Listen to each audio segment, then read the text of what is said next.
When I was your ambassador in Russia, I little expected to write Mission to Moscow, much less to see it projected on the screen. But when Germany attacked Russia, the Soviet Union became one of the nations fighting Hitler. And it was a desperate hour.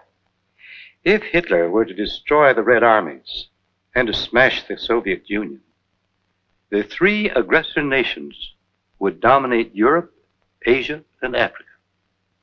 The riches of these three continents and the enslaved labor of 3/4 of the population of the world would be harnessed to conquer the rest of the earth. The Americas would be next. Us. Unity among the forces fighting Hitler was vital. Nothing, as I saw it, was more important than that the fighting nations should understand and trust each other. There was so much prejudice and misunderstanding of the Soviet Union, in which I partly shared, that I felt it was my duty to tell the truth about the Soviet Union as I saw it, for such value as it might have. If I were down there in the audience with you, there are certain things that I would want to know about the man who's telling the story, so that I could assess the reliability of his judgment and his bias, or his lack of bias. Those things about me you are entitled to know. I would want to know them if I were you. Well, they're very simple.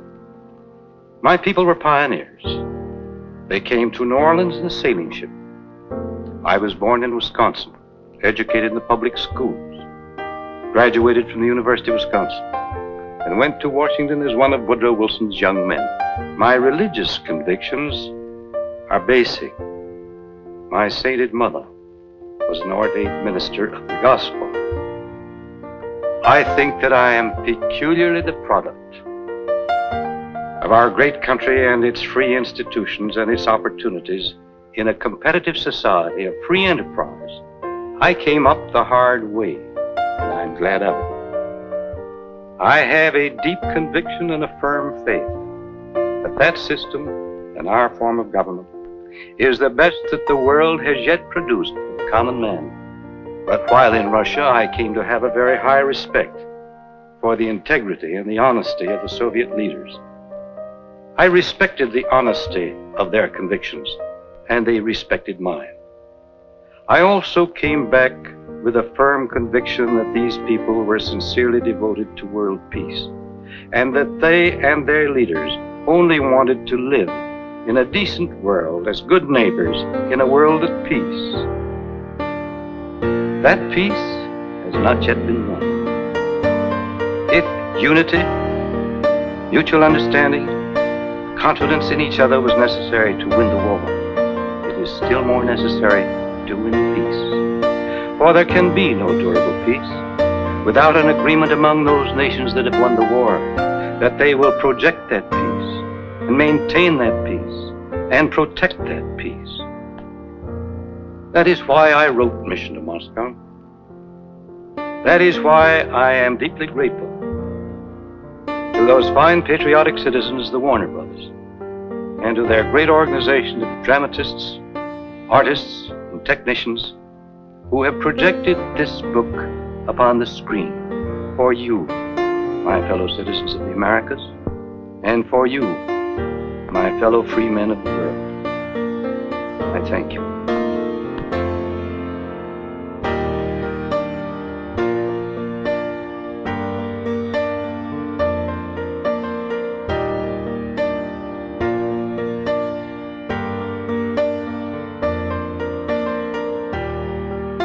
Welcome to another episode of Actually Existing Socialism, a podcast dedicated to exploring past, present, and future real-world manifestations of socialism by talking to those who've studied extensively, lived in, or currently live in a socialist country. It's your host, Tony. And what you just heard was the opening monologue of the 1943 Hollywood film, Mission to Moscow. That was the voice of Joseph E. Davies, the American ambassador to the Soviet Union from 1936 to 1938. And the author of the book the film was based on. This episode features Dominique Petit-Wagner discussing her master's thesis entitled Briefing the Ambassador, Joseph Davies and the U.S. Press Corps in Moscow, 1936 to 1938. Her master's thesis is linked in the show notes for those who want to read. In covering her paper, we're going to be focusing on the American ambassador, Joseph E. Davies, and other Americans, journalists specifically, who bought into the socialist realist presentation of the Soviet Union during the tumultuous 1930s. We talk about what socialist realism is, why and how these eminent Americans supported the Soviet Union under Stalin, and what this tells us about modernization. Dominique Petit-Wagner is a PhD candidate in history at the University of Ottawa, specializing in Soviet, Canadian, and intellectual history, whereas her master's thesis, which we cover here, explored American perception of the Soviet Union and their controversial immersion in socialist realist culture in the late 1930s. Her doctoral research seeks to contrast and compare these findings against the experiences of Canadians touring the USSR in the interwar period. I'd like to take a second here to shout out to all my new patrons since the last episode. So I'd say thank you so much, Scott, for supporting the show. If you'd like to support the show as well, you can subscribe to the Patreon at patreon.com/AESthepodcast. If you can't contribute in that way, you can help out by sharing this episode by following us on Twitter at AESthepodcast. You can also subscribe to the show on your preferred podcast platform to get new episode notifications. Feel free to leave a review if you have the time, or even just a star rating. I recommend checking out the back catalog as well when you have the chance. If you have any comments, questions, or suggestions for me or the show, feel free to send me an email at actuallyexistingsocialism@gmail.com. But most importantly, what you can do to help out this show is to engage in local worker struggles, whatever form that may be. Enjoy the episode.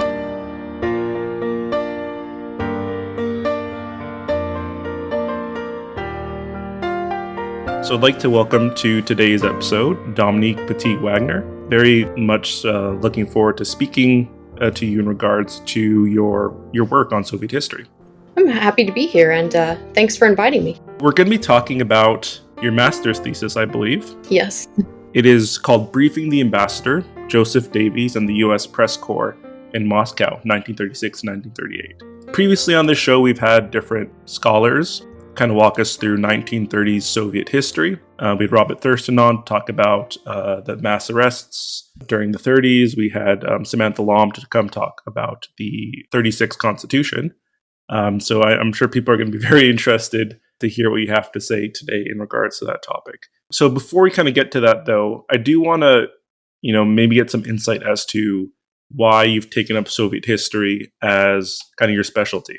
It wasn't my initial path when I set out. I've always loved history, but when I started university, I got really interested in the interwar period, largely because it was this testing ground for all these new ideas, these radical ideologies, obviously culminating in great conflict. And it was in my second year of my undergraduate that a history of the USSR class, and just fell in love with it. I couldn't miss a class. And then really just became fascinated by this concept of the great experiment, this idea of founding a society on these great ideals and kind of throwing out the rule book and trying something new. I was very much drawn to the 20s and 30s again, specifically in the Soviet Union because it was a period of such change, embracing new ideals, and this idea of coming together and building a new society. Obviously one that didn't allow for very many dissenting voices, but I ultimately really was drawn to all the foreigners and the Westerners who came to the Soviet Union to witness this great experiment, which then led into my research later. So, in regards to your interest in how Westerners viewed the Soviet Union, a lot of how one understands the history of different socialist countries often is, dependent on perspective that they're presented with. They may be presented with the perspective of, say, for example, someone whose family were wealthy landowners or had private businesses prior to the revolution. So their family will have a specific view, as opposed to someone whose family was a peasant family who had the opportunity to advance alongside the different developments in the Soviet Union. Even this view of outside, it can even be more interesting in different ways, right? Particularly perspective of people in the US. So how I came across your paper online, and of course I'll link to it in the show notes for the listeners, is I was watching a documentary that recently came out, and it's called A Compassionate Spy. And so it is about, I do not remember the person's name, but it's about, I'm sure many people saw Oppenheimer this summer. So it was about how one of the scientists working on A-bombs at the Manhattan Project, he actually was providing information to the Soviets in regards to development of that bomb. And so He did this because he believed that the U.S. being the only country to have such a powerful weapon would essentially lead to another war, a devastating war. But anyways, in this documentary, which I recommend people check out, they talked about how during World War II, especially like once the U.S. got involved, how they started producing propaganda, movies and films and magazines that are portraying the Soviet Union in a like all around positive light because they were now allies, of course, right? And they showed clips of a movie called Mission to Moscow, came out in 1943. And what blew my mind about it, and they showed this scene in the documentary, I think, was that the movie itself, this movie made in 1943, it was very popular when it was released. It opens up with the former American ambassador to the Soviet Union, Joseph Davies. He has like a 5-minute monologue at the start where he talks about his experience in the Soviet Union and why we should support them as our allies, blah, blah, blah. But it's like, even though he makes it clear that he's a capitalist and that he's as American as anyone else is, that he still, even though they have a different system that they believe in, that he still supports the Soviet project in some sense. So that just blew my mind. And I was like looking online how I want to see the whole movie. I downloaded it. I downloaded it. I'll just say that. You can find it online. And yeah, I watched it. Hopefully, maybe a little later I'll get a chance to talk more about it. So in learning more about it, your paper came up when I was searching, and I was like, oh my gosh, this is a paper about this ambassador and also other American diplomats and journalists who are also living in the Soviet Union during the 30s. It's a fascinating period for sure. And that ambassador was much mocked in sort of the existing historiography, which led me to kind of want to understand what happened there. The thesis of your work, of course, is about how these American diplomats and journalists understood the Soviet project as they were experiencing in the 1930s. So it's about perceptions and understandings and stuff like that. So prior to these people going there in the 30s, what was kind of the general perspective that Americans, or maybe even Westerners in general, had towards Tsarist Russia, even before the revolution and leading into the revolution?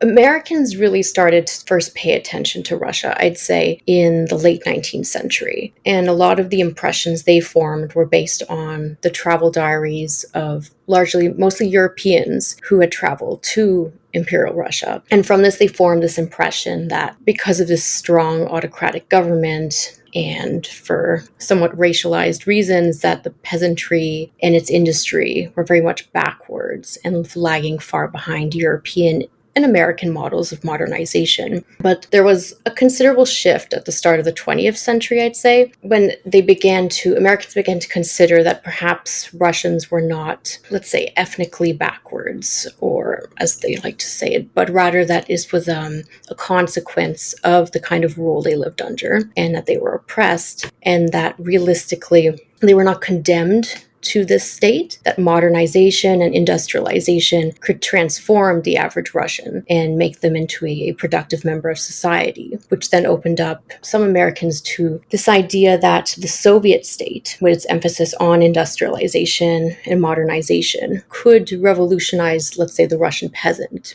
See, very much in the wake of the Bolshevik Revolution, and then into the Cold War, American perceptions of Russia, and more specifically the Soviet Union, tended to be very much suffused with what we could say is Russophobia and a fear of communism. And this permeated a lot of the historiography throughout the Cold War up until, I'd say, the 70s, and really getting into the 90s when the Soviet Union dissolved and historians had access to the archives, and this provoked a bit more of a re-examination of nuance within Russia and the Soviet Union, and we kind of started to escape these ideas of an evil empire, shall we say, or a backwards nation. People suggested for the podcast that I kind of branch out from the Soviet Union. I'm trying that, but I keep on getting pulled back. And I think like part of the reason that I focus on it is because obviously it's the first socialist country, is that since the popular portrayals of the Soviet Union, whether it's in film, TV, media, books, or history textbooks that we all read growing up, that their portrayal of the Soviet Union is very much, at least in my experience, kind of a pre-1990s like Western academic view of the Soviet Union, as in like the evil empire model, we call it totalitarian model, of course, is still very much the view in popular imagination. And so, talking to scholars such as yourself who looked at this stuff after the dissolution of the Soviet Union, when the archives have opened up, etc., is always, I think, super important to kind of get that information out there so people have a more nuanced view on the topic. In your paper, you talk about socialist realism, which is a view and understanding of the world maybe as it should be or as it is currently existing. To be honest, I've read about socialist realism and I don't fully understand the concept. So if you could explain that, that'd be great.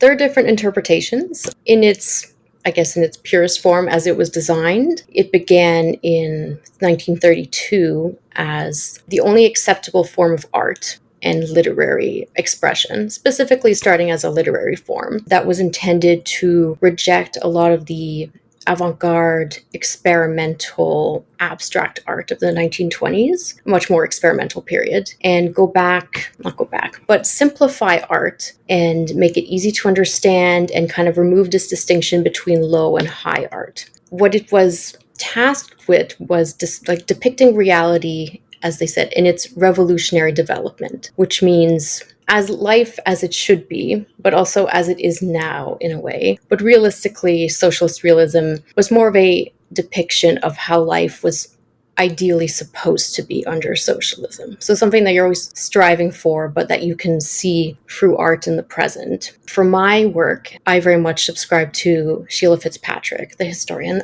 her interpretation, which is that it's less of an art form and more of a way of life, a culture. It's the ability to see life through, as she puts it, the prism of an imagined future.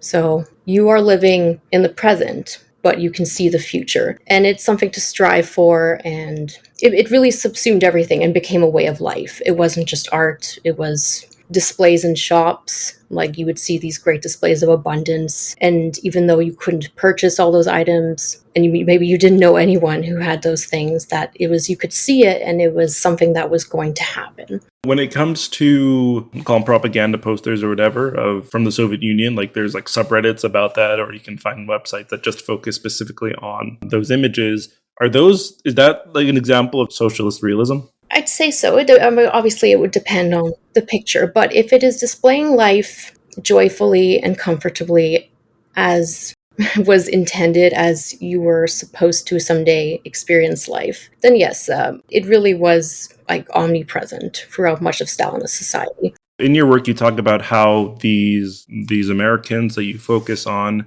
the ambassador, how they essentially adopt this lens of viewing the Soviet society that they were living in the 30s through the socialist realist lens.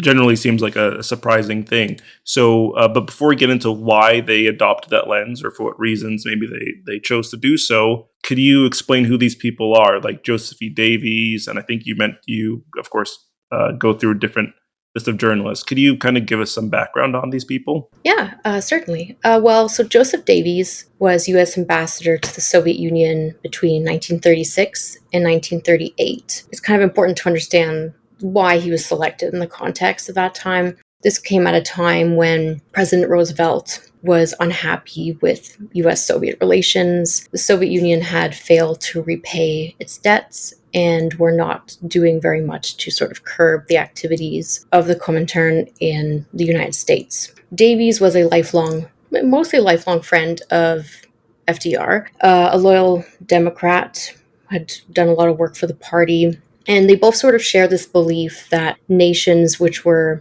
as they perceived, transitioning towards an eventual democratic state, which they believed of the Soviet Union, should be treated with sort of uncritical friendship. So he was selected in large part because of this sort of shared philosophy. Davies was sort of you've alluded to this earlier, a confusing, at times a paradox, in the sense that he was a business lawyer, he was a bit of an aspiring politician, but then again, he also flirted with these quasi-socialist movements, like the progressive movement in the interwar period, and believed in a more equitable distribution of wealth. And then this paradox just gets more muddled when he went to the Soviet Union, because he found a lot of merit in their modernizing efforts, but still very much identified as a capitalist, especially when talking to Soviet leadership. I then looked at a couple journalists, and I selected these journalists because of the pool of journalists that he spent the most time with. These two were there most consistently with him throughout those full 2 years, and also really hadn't received much attention previously from scholars.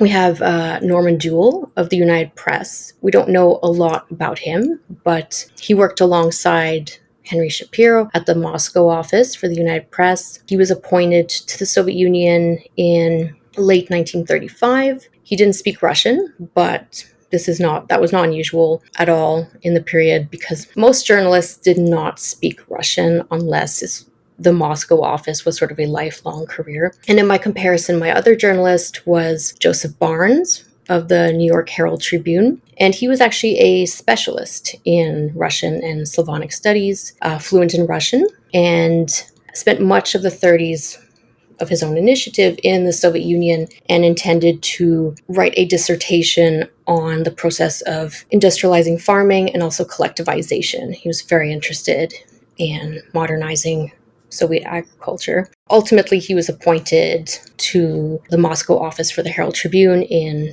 1937, along with a few other journalists. Davies really relied on the press corps and spent most of his time with them. And, it sort of formed in some ways a bit of an echo chamber where they're all reporting similar things. They meet every night to discuss what they've seen, and they went on trips together across the country and really just formed a very tight-knit group. So to take a bit of a step back, because you did mention, at the start of your answer there about how U.S. and Soviet relations weren't in the best spot before Davies kind of came along. For listeners that may not know, soon after the October Revolution, 1917, a whole host of countries, including the U.S., Canada, Japan, Germany, even. I'm sure there's a whole ton of people that I think there's at least 14 countries that invaded Tsarist Russia, or, the emergent Soviet Russia. And they did so for a variety of reasons, of course, land or resources. And one of them is what you mentioned, the payment of debts. So I think it was Lenin, he made the decree that it's like all these debts accrued by large debts, huge debts accrued by the Tsar, we're not going to pay them back. Clearly, of course, that caused some issues in terms of international relations. So with that said, what led to the U.S. actually diplomatically accepting the Soviet Union as a legitimate government in the 30s? What changed?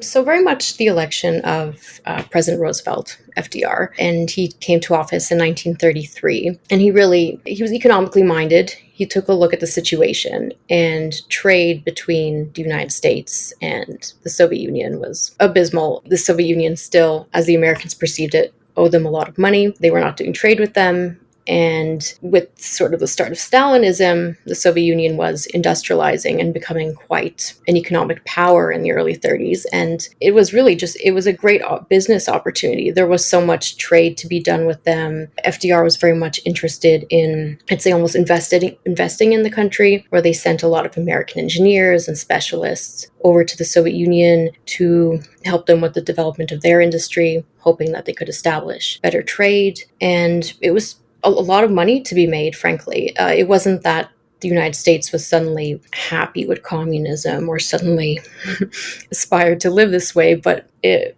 made financial sense. And so FDR made what was a sort of controversial decision at the time to break from a lot of other Western countries and formally recognize them. We have Joseph E. Davies, who's the ambassador between 1936 and 1938, and some of the journalists that you'd mentioned. You kind of given us some background info in regards to who they were. Knowing who they were, what led them to become invested in supporting Stalin's and the Soviet Union's socialist realist vision of itself? Yeah, that's the big question, isn't it? I'd say that they didn't outright set out to defend aspects of Stalinism. They went over there curious, and what averaged out to about over the 2 years that they were there or so, they really became immersed in what was a very all-consuming culture, which was socialist realism.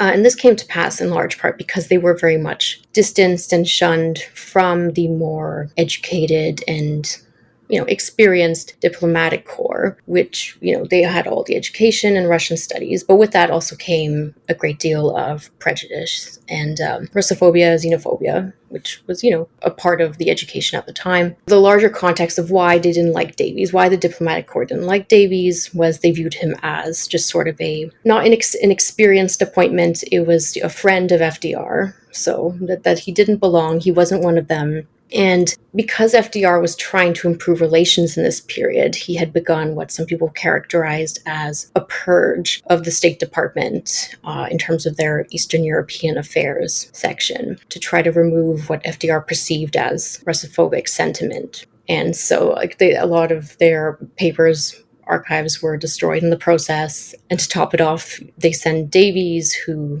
doesn't really know anything about Russia. And so when they learned that he was coming, the diplomatic corps had a meeting and were trying to decide whether or not they should all resign. It was not good. Ultimately, they went against that, but Davies received a very frosty welcome, shall we say, and he began to lean on the press correspondents who were much more friendly to him.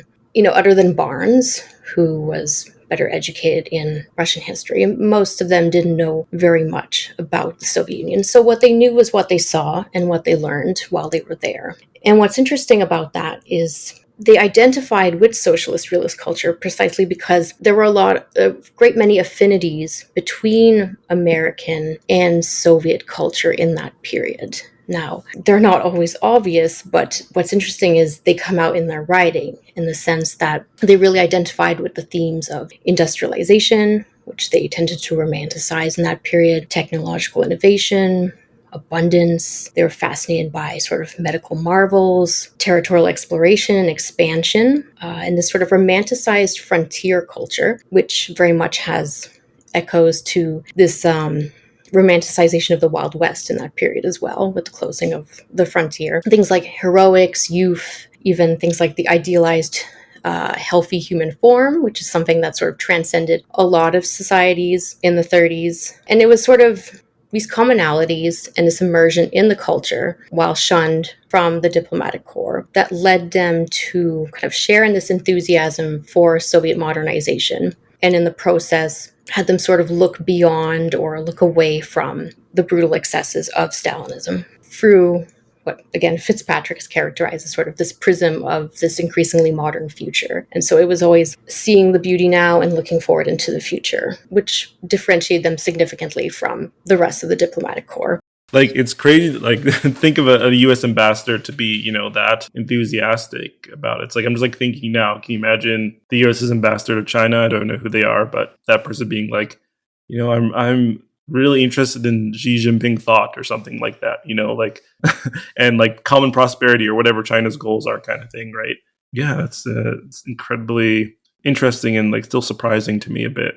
So these men were enthusiastic about this. Were they ever viewed with suspicion by the Soviets? I'd say at first, the Soviets were typically wary of anyone new. Now, they had done their research and they seemed to know a fair bit about Davies before he arrived. And I think, frankly, didn't quite know what to make of him because on paper, he would seem to be this sort of ultra-capitalist, which, he did identify as such. But Davies in particular very much won them over. He was regularly given meetings but he received a lot more meetings with high-level officials than previous ambassadors had or did afterwards, and had a lot more greater access than the other diplomats did. And this was sort of this was something that didn't sit too well with the diplomats because they viewed it as, well, of course they love him. He's just sort of sucking up to them, that sort of thing. He didn't challenge the Soviet state terribly on any of the more brutal policies, shall we say. He was quite friendly with them. I mean, obviously, they were still followed. It's an interesting portion of doing this archival research is, Davies does joke a lot about,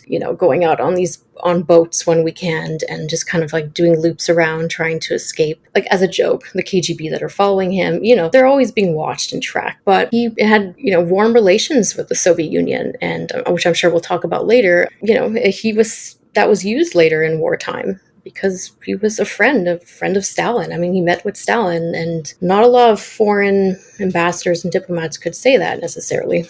No, that's very true.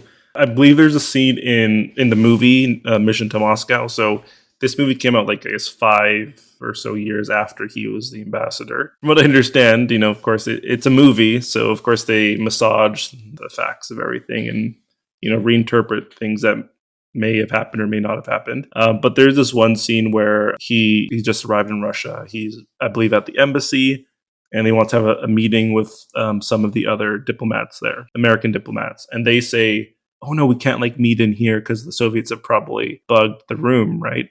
But then Davies is like, no, it's all right. He's like, even if they are listening, it's important for them to listen because, there's a fifth column or whatever. There's the Soviet Union has actual threats. So if they're listening, it's because they're trying to protect their country. And then he also says that, we shouldn't have anything to hide. I have nothing to hide.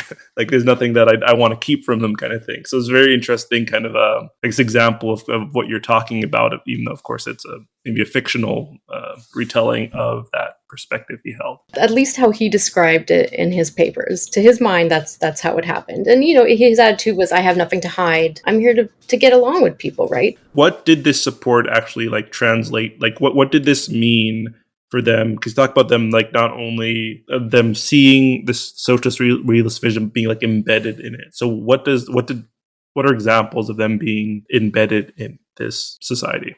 A lot of examples. I'd say the ones that stand out the strongest are anything technological. Americans were fascinated with technology in the interwar period, still are.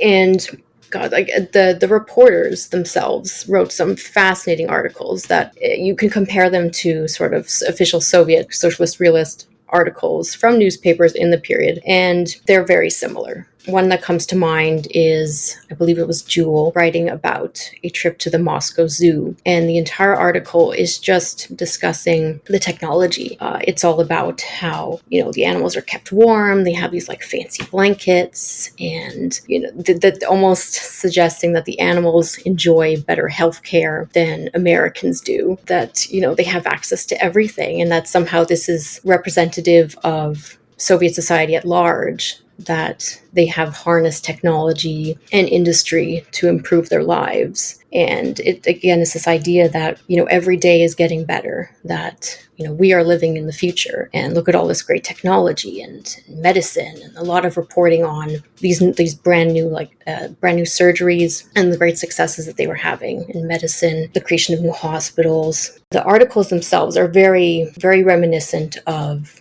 articles you'd see in Soviet newspapers. It's striking. I mean, that's I went into the archives not expecting that. And I remember having a meeting with my advisor where I'm presenting her these articles. And at first, there was a moment where we kind of both were like, are these Soviet news articles? But it was, no, these are American news articles. And it's such an echo or sort of an homage to socialist realist culture in that period. I'm assuming that they would have been accused of being agents of the Soviet Union or the KGB or whatever, or they're just dupes kind of thing. What did people think? Americans think? Yeah, I mean, I can't speak to what I haven't, let's say, gone into anything like what the FBI might have been tracking or, some of that I suspect is still classified. But the general impression at the time, and frankly, in most of the existing historiography to this day, is this kind of discussion of they were duped. They're Stalinist apologists, that there's this fixation on whether people writing about the Soviet Union in the 30s were right or wrong, which, that's fine, but the purpose of what I was doing was not to fact check everything they wrote, because obviously some things will be right, some things will be wrong, but it's the bigger interesting question is, well, why? Why did they write that? And, this is where the sort of Stalinist apologist thing comes in, where were they going out of their way to apologize for it, or were they more in tune with certain cultural similarities at the time than we would otherwise consider? That's a perfect segue into the next question. What then did this mean for these men, Davies, the journalists, who wrote in this socialist realist fashion? How did they then perceive the most controversial aspects of the 1930s Soviet Union, such as the mass arrests and especially the show trials? Yeah, so the really interesting part of selecting Davies, or why historians tend to latch on to Davies and get really mad about him is he was there in the late 30s, and therefore they were in attendance at most of the 3 major show trials during the purges. Now, they were not by themselves. There were about 30 foreign correspondents, this includes diplomats as well, who were invited to observe, and they were there day in, day out. Now, so he was accompanied by a lot of diplomats who were not friendly to him. And so sort of 2 camps emerged. The diplomats had their own opinion and judged the show trials to be just that, show trials, that, these people were innocent and this was a fabrication. And Davies and his fellow journalists, they came to a very different conclusion, one that was at times contradictory, and they tended to vacillate between whether they were guilty or not guilty, or some combination of the two. To understand my argument, I want to talk about sort of the show trials within a socialist realist context at the time. So the show trials were very much undeniably theatrical and choreographed, and they were just that, right? They were show trials. It was a presentation to the world and to the Soviet people. But despite the fact that they were very theatrical and, like lighting, everything was orchestrated, right? A lot of historians throughout much of the Cold War didn't really discuss them as like socialist realist theater. Now, since the end of the Cold War, there's been sort of a reconsideration, and some historians have traced the roots of the show trials to these agitation trials, which were more rural trials in the 20s, and argued that the show trials sort of sprung out of the theatricalization of public life that began in the 20s. And in this way, the theatricalization of life, and especially later under Stalinism, really fused together art, theater, and life, and in the process produced millions of victims. And so in that way, theater kind of had these life transformative powers, which is interesting. So Davies and Jewell and Barnes and other correspondents attending the show trials very much fused together this theater with the modern future that they were very much attuned to. And in that way, they interpreted the purging of Stalinist society as they would see it, sort of a necessary, albeit unpleasant, step towards establishing this modern utopia. So again, for this socialist realist lens. And in what they couldn't understand about the trial, because they were often confused about what they were seeing. You have to understand, it is confusing. You have very senior leadership who are admitting to participating in treason and conspiring against the government, even working on behalf of Nazi Germany, that sort of thing. And these are very seemingly strange things to admit to in public. And so what they couldn't understand, they tended to relegate to this earlier, late 19th century, and still carrying on into the 20th century conception that they're sort of backwards people still. So what you can understand is attributed to sort of this Russian psychology that they can never figure out, and also what they describe as sort of Bolshevik revolutionary conditioning, this idea that the Bolsheviks just have revolution within them and will always conspire even against their own government. And as a result, they very much swung back and forth between, well, are they guilty? Are they not guilty? Ultimately, Davies, on the whole, I would say, believed that most of the defendants were, to some extent, guilty, whatever that meant. He was still trying to reconcile with that. And then that's a significant departure from the rest of the diplomatic corps, right? And he was only further shunned because of it, because he looked ridiculous at the time, and still does look somewhat ridiculous in the existing historiography, for some good reason. But I still think it's important to understand the context of how he arrived at those conclusions. And that's the really interesting part of it, I think. I've heard of the show trials before, right? There, for maybe those that may not know who are listening, between I think 36 and 38, there was a series of trials that were held in the Soviet Union against people who were accused of, as you mentioned, supporting Nazi Germany, being Trotskyists in the sense of that they're, actively trying to revolt against the Soviet government, etc. And so I always understood the term show trial, and I guess maybe this is how it's supposed to be understood, as like the outcome has already been predetermined and we're just kind of doing this to show it or whatever, right? But it was in your work I learned that there's I guess another kind of show that was taking place, is that it was a theatrical, as in there was very much a production aspect of it that was meant to be shown in a way that could be, again, perceived, maybe not as art per se, but through this socialist realist lens. Yes, it's very much theater that is meant to both entertain and to educate, which is, if we draw back to the trials in the 20s, the purpose was to educate, let's say, the peasantry or workers in more rural areas through a more entertaining fashion, which is putting people on trial. And those in Moscow just were all the more theatrical. Like, I love the descriptions of, the Americans were trying to observe Stalin, who they knew at sometimes was behind like a curtain. So they would just see this like red curtain and like a shadow almost behind it. And it was almost like a light was being cast on it, and you could sort of see Stalin behind it, but you couldn't quite. It was just such a production, and they very much got caught up in that. So we talked about the journalists writing articles that were in the socialist realist lens. What did Davies' position then mean in terms of like diplomatic relations? Like what did that translate to in terms of U.S. and Soviet relations at the time? So that's still debated. I'd argue that tangibly speaking, at the time, it didn't really help to repay debts. In terms of FDR's sort of laundry list of things he wanted Davies to accomplish, not very many of those were checked off the list. So the Comintern just kept up its activities, and the debts problem lingered, and Soviet industry was not paying for the technology that they had acquired from the Americans. All these things sort of lingered, but the one thing that he did accomplish was he did create a friendlier relationship with the Soviet Union in this period, in the sense that, there were some Americans in Moscow that the Soviet leadership felt that they could talk to. And, not that these were terribly productive conversations, but things were not as tense in Moscow, which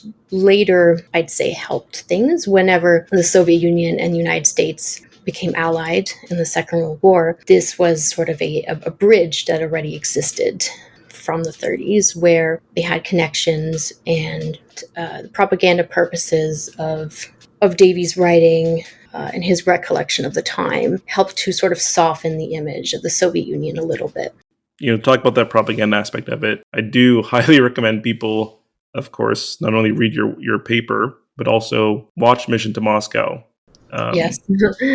Because it is quite, anyone who's interested in Soviet history will find it a rare gem, I guess, in the sense that it's a positive portrayal by Hollywood of the Soviet Union. So like things that Davies realizes when he gets there is that there's a lot of women who are working in positions of authority, and that keeps on getting brought up, that there's a woman's a foreman, a woman is running the train, and it's almost kind of played like a little bit of a joke, but it's also like, oh wow, like isn't that like crazy? Wow.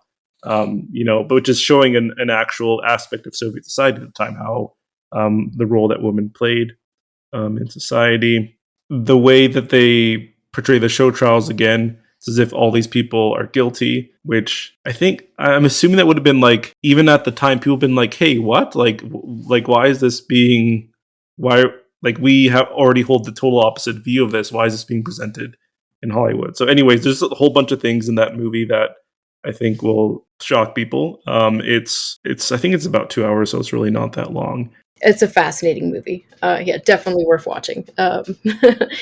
Given everything we've talked about, we've talked about who these Americans were that viewed the Soviet Union through the socialist realist lens. We've talked about why they did that. We've talked about what did this support or view of this lens mean to what they sent to America, articles, movies, books, etc. What are then some of the conclusions you've drawn through your expansive research on this topic? Or the kind of outcomes of you compiling all this information for the purpose of your thesis and beyond? Well, the first one, which surprised me a little bit, was that, at least for a couple years, it was realistically a few journalists, as opposed to the existing diplomatic corps that were very much informing U.S.-Soviet relations in Moscow, at least, which is interesting. It was a complete shift in the embassy in that period. I was obviously very surprised to see Americans so keenly and in such an immersive way identify with such a distinct Stalinist culture in that period. And then what really fascinated me were, as I was doing this, were just the long list of things that they identified with, that when I looked at them individually made, of course, a lot of sense. The one that really makes sense to me is this fascination with territorial expansion and conquering nature and moving, at least in the Soviet Union's case, moving east, whereas the Americans, they moved west. There were a lot of parallels there that I could understand that reminded them of home in some ways. There's this fascinating book. It's a collection of articles, but it's a Distorted Mirror. I can't remember the full name. I'm so sorry. But it's this idea that looking at the Soviet Union is looking into a distorted mirror for Americans. It's this idea that they see so much of themselves in some ways, and in other ways they see what they cannot understand is viewed as, is othered.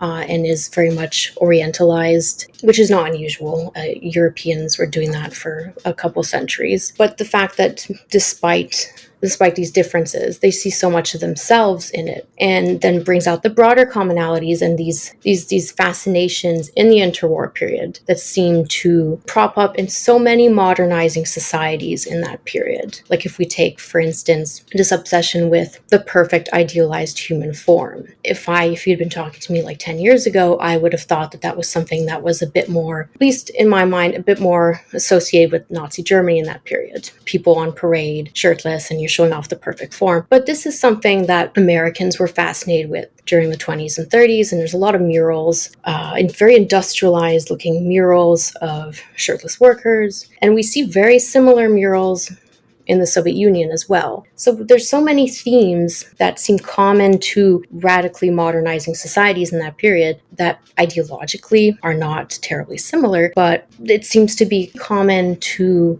the desire to rapidly industrialize. And I guess this is all to say that what really struck me was the extent to which, though they were so different in that period, Americans who went abroad and really lived there for a while came home seeing some reflection of themselves and the American conception of modernization in the Soviet Union. And I just think that's fascinating.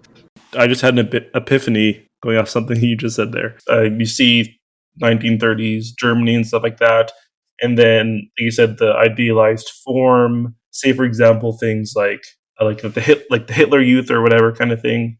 It's kind of like Boy Scouts for Nazis. But then in the Soviet Union, you do have like these like youth kind of leagues as well. And like I always kind of felt a bit like even though of course I know that they're totally ideologically separate, but that aesthetic is there. I mean, to be honest, it's there in some aspects of the society. But then again, in American society, Western, there's the Boy Scouts, there's things that you mentioned. So that I was always linking these things to like as maybe like fascism or Nazism kind of being where this is coming from. But you're saying that it's something that's part and parcel with modernizing, I can't remember the phrase you used, modernizing, industrializing societies? Or?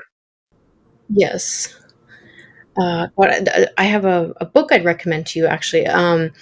There is a book called Beyond Totalitarianism, and it's a comparative work, partly written by Sheila Fitzpatrick, comparing Nazi Germany to Stalinist Russia in the 30s. And it is a fascinating book, exploring just that, how does this happen? How are they the same? How are they different? It's a fascinating topic. Oh yeah, thanks for that recommendation. So I guess maybe this brings me to potentially my last question. In regards to, in your work, or even in our discussion, but in your paper too, you talked about how, in terms of historiography, so as in like how people have been doing history on this topic, they've been more concerned about getting things, or someone being right and someone being wrong, maybe in some kind of like sense of like perceiving reality, or maybe even more in terms of morals and stuff like that. But you did mention that despite Davies and maybe these other journalists being perceived as being in the wrong or viewing things wrongly, that they were in fact correct, at least in some instances. Could you speak to that portion? That's in your conclusion, I believe, somewhere around there. Yes, I say so in the sense that the American diplomats who went there and, though they may have been what we consider obviously technically correct about a lot of things with regards to the purges and how they were show trials. And, yes, that is all correct. But they never allowed themselves to really become immersed within Soviet society. Yes, they call out some things correct and, incorrect. You lose something in the sense that I feel that we learn more from Americans who did become immersed in that society, because though they were factually incorrect about many things, they tell us something larger about American society in that time period. I learn more from reading their work than I do from, the diplomats, because I learn that Americans, who they are culturally, what it is that they enjoy about the Soviet Union, what it is that they understand, what it is that they don't understand. It's a more honest view of what they are observing. And from it, we can learn a lot about what was American modernization, which is a huge question, and there's a lot of work on that. But there's all these different. Each country in a given period will have a different conception of what it is to modernize and how that's done. And in that period, there was this perception that there was the American, which largely spoke for the Western European as well, conception of the path to modernity and how we modernize. And when you overlay that with the experiences of the Americans in the Soviet Union, and they are interacting, their perception of modernization is coming head to head with the Soviet perception. And instead of sort of butting heads in the way that, let's say, I might have expected a bit more, when they immersed themselves in Soviet society, their conceptions they interwove. They didn't clash completely. There was overlap, and they were able to sort of weave in together, which is fascinating because it tells us that, I am sort of quoting another historian here, but that the Soviet conception of modernization was entangled with the American conception in that period.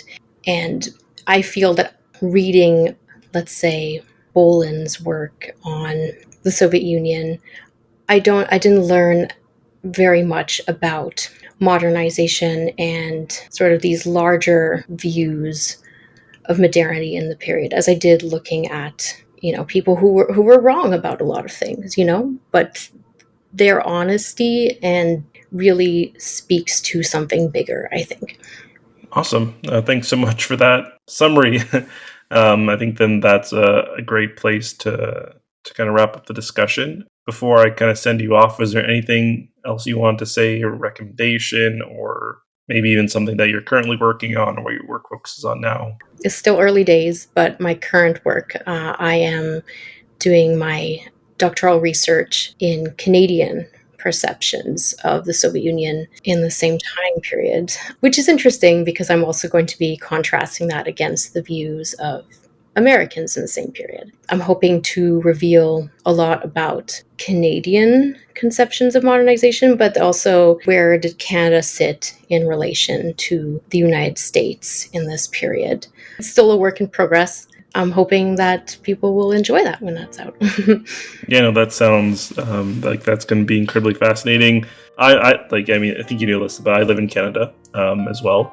And it's always a pleasure to have another Canadian on the show as well to talk about these things, because you don't necessarily hear Canadian perspectives or even Canadian academics such as yourself in regards to these topics. So yeah, can't wait for that. So it's your PhD thesis? Yeah. Cool.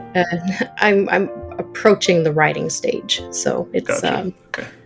It's coming along. You're starting the journey. Yeah, sounds good. Well, I wish you luck in that endeavor then. And I'd like to say thank you, Dominique, for joining the show today. I know the listeners love learning about the 30s Soviet Union, as everyone should, because it's such a, as you mentioned, a time or an era of much upheaval, much progress, of much controversy, modernization as well. So yeah, I appreciate you taking the time for this, and hopefully in the future, I'd love for you to come on the show again to discuss your PhD. That'd be great. Yeah, no, looking forward to it. And thanks for having me. This was fun. No worries. Thanks, Dominique.